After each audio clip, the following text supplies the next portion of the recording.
how to prepare for NDA. It's not only about clearing written examination. It's not only about developing your oratory skills to the desired level. It's more about altering your attitude. Altering your attitude.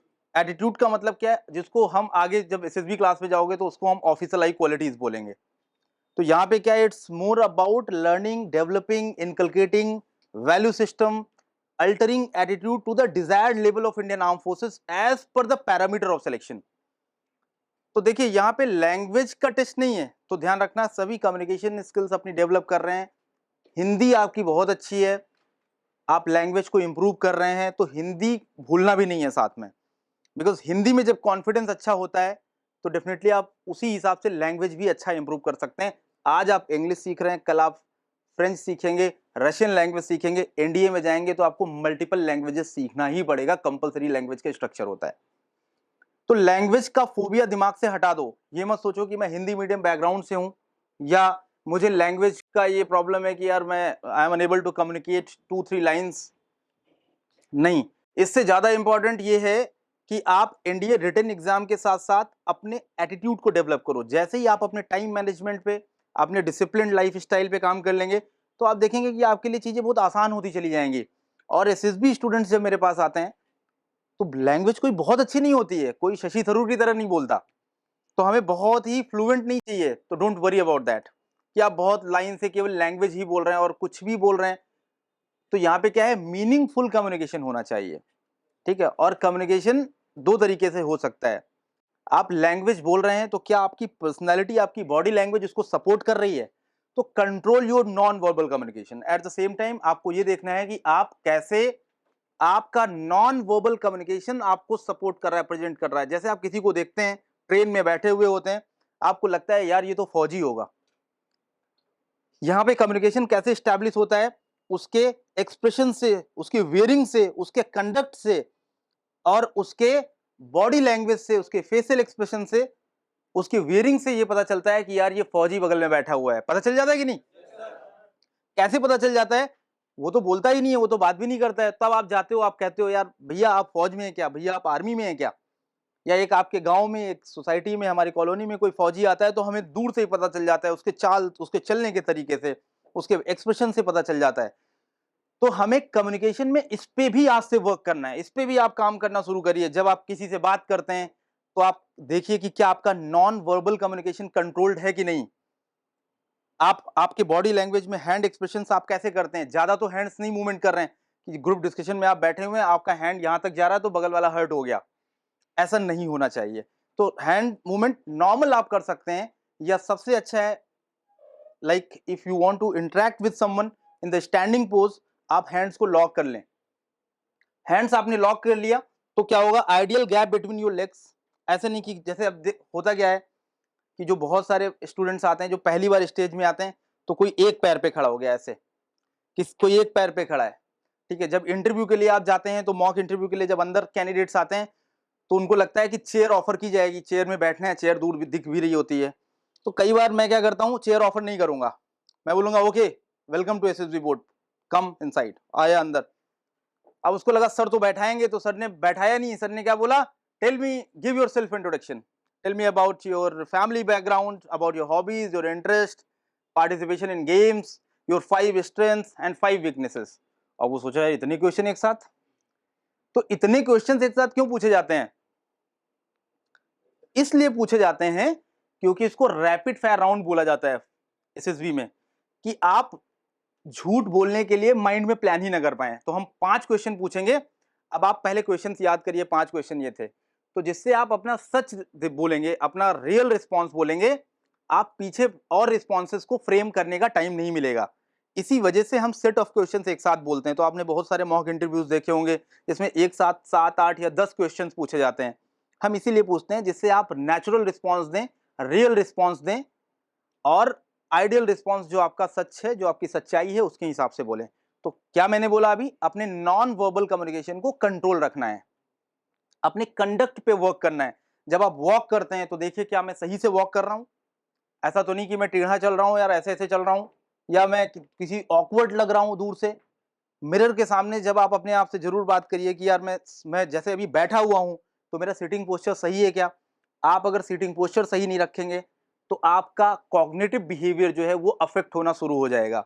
मतलब अगर सीधे नहीं बैठेंगे तो आप ज़्यादा देर तक अपना जो स्टैमिना है वो बिल्डअप नहीं कर पाएंगे पढ़ाई करने के लिए। तो जब आप इवनिंग में बैठ के पढ़ाई करते हैं या क्लासरूम में रहते हैं तो आप कोशिश करिए कि स्ट्रेट बैठें, चिन अप होना चाहिए, शोल्डर्स बैक होने चाहिए, चेस्ट आउट होना चाहिए, सीधे बैठिए, बैठ के दिखाइए मुझे एक बार। इनको सेट करना है, टाइम मैनेजमेंट पे वर्क करना है। टाइम मैनेजमेंट, अभी जैसे मोबाइल वाली बात बताई, ये सबसे ज़्यादा आपके लिए अभी खतरनाक हो गया डिवाइस, बिकॉज इसके आने के बाद से बहुत सारे बच्चे थोड़ा सा कहीं ना कहीं डिस्ट्रैक्शन हो जाता है। बिकॉज 9th क्लास की वो तुम्हारी दोस्त अगर एक मैसेज कर देगी तो तुम फिर उसी में खो गए। उसने बोला अच्छा 3 साल बाद उसको याद आ गई तुम्हारी। क्यों याद आ गई? उसको पता है यार ये लखनऊ में जाके एनडीए की तैयारी कर रहा है, अभी आगे जॉब तो उसको मिल ही जाएगी, तो चलो थोड़ी दोस्ती वोस्ती कंटिन्यू रखते हैं। कॉमन सेंस यूज़ करो यार, थोड़ा दिमाग लगाओ यार कि तुम्हारा विजन क्या है, तुम्हारा मिशन क्या है।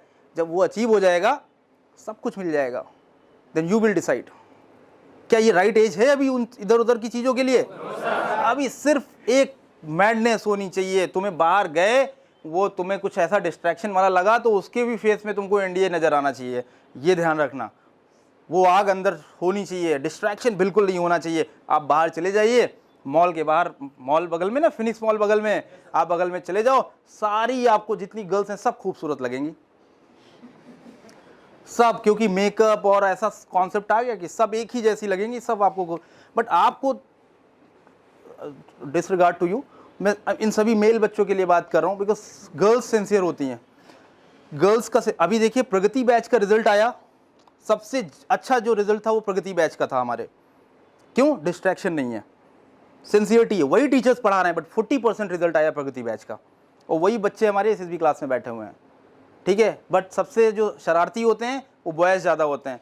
एनडीए यहाँ आते हैं, उसके बाद तेज लाइट और बढ़िया मॉल और सब चकाचौंध, वो ज़्यादा अच्छा लगने लगता है, तो डेविएट होके उधर चले गए। ठीक है, तुम नॉटी हो, ठीक है, संडे को अपना एंजॉय करो, जाओ घूम के आओ, बट संडे के बाद जब मंडे को आप ज्वाइन करते हैं तो आपका डिस्ट्रैक्शन लेवल 0 होना चाहिए। अपने आप को कंट्रोल करना है। तो मैनेजिंग सेल्फ की बात मैं कर रहा हूँ, और मैनेजिंग सेल्फ बहुत लोगों का लूज होता है, खुद पे कंट्रोल नहीं होता है। तो ये आपको इस एज में ये नहीं, डिस्ट्रैक्शन नहीं होना चाहिए, ध्यान रखना। मे बी आपके लिए नया हो बहुत सारी चीज़ें, आप लखनऊ में गए, इधर उधर घूमने गए, आपको लग रहा है यार सब अच्छा लगेगा, कोई बगल में BMW निकल गई, अरे सब अच्छा लगेगा आपको, लेकिन ये सारे डिस्ट्रैक्शंस हैं। अभी इधर आपको डिवेट नहीं होना है, ठीक है, क्योंकि खुला आसमान है, पेरेंट्स ने आपको भेजा है, वो आपको पैसे दे रहे हैं, वो आपको हॉस्टल फीस दे रहे हैं। आप उनके लिए थोड़ा भी सोचिए, थोड़ा अगर उनके लिए आप सोचेंगे कि उनकी क्या उम्मीदें हैं, क्योंकि उनके रिलेटिव्स, आपके दोस्त अभी कुछ नहीं बोलेंगे, वो 1 साल बाद आपके पेरेंट्स से पूछेंगे क्या हुआ। तो आप ऐसा कुछ करें कि वो एक्सक्यूज कोई ना देने पाए उनके पास, उनको ये ना कुछ ऐसा आपकी वजह से उनको कुछ ऐसा एम्बैरेसिंग फील ना हो, ऐसा आपको उनको रिजल्ट प्रूफ करके देना है। तो मैं फिर बोल रहा हूँ, it's not about qualifying NDA exam, उससे भी ज़्यादा इंपॉर्टेंट है कि आप लाइफ में वैल्यू सिस्टम रखें और अच्छे इंसान बनने की तरफ आगे बढ़ें। एनडीए एग्ज़ाम यार हर कोई क्वालिफाई कर लेगा यार, एनडीए एग्ज़ाम क्वालिफाई करना कोई बहुत बड़ी बात नहीं है। आप केवल प्रीवियस ईयर क्वेश्चंस करते रहिए, रेगुलर क्लास अटेंड करते रहिए, लैंग्वेज पे काम करते रहिए, आप एनडीए एग्ज़ाम क्वालिफाई कर देंगे। बट उससे भी ज़्यादा इंपॉर्टेंट है, इस एज में आपको डिस्ट्रैक्शन लेवल 0 रखना है, ठीक है। नहीं तो सबको पता है, गूगल को पता है, आपने ईमेल आईडी बनाई होगी, गूगल को पता है, गूगल ने ट्रैक कर रखी है आपकी ईमेल आईडी, आपको पता है आप ये ज़्यादा सर्च करते हैं तो आपको वही दिखेगा, फेसबुक खोलेंगे तो वही दिखेगा, अमेजॉन खोलेंगे वही दिखेगा। तो गूगल को भी पता है ये बात, गूगल को पता है कि इस डिवाइस से ये ज़्यादा सर्च होता है तो आपको वही कंटेंट बार बार मिलेगा। गूगल ऐसा करता है जिससे आप इस पे ज़्यादा इंटरेस्ट लेते हैं तो आप फिर उसको क्लिक करें और उसी में एंगेज रहें। जैसे आपने फेसबुक पे कुछ सर्च किया तो आपको बार बार वही दिखेगा। तो आपको इससे डिस्ट्रैक्शन ये नहीं, आपको पता है कि भाई इतनी टेक्नोलॉजी आगे आ गई, बट आप उसके यूज़र बन के ना रह जाएं,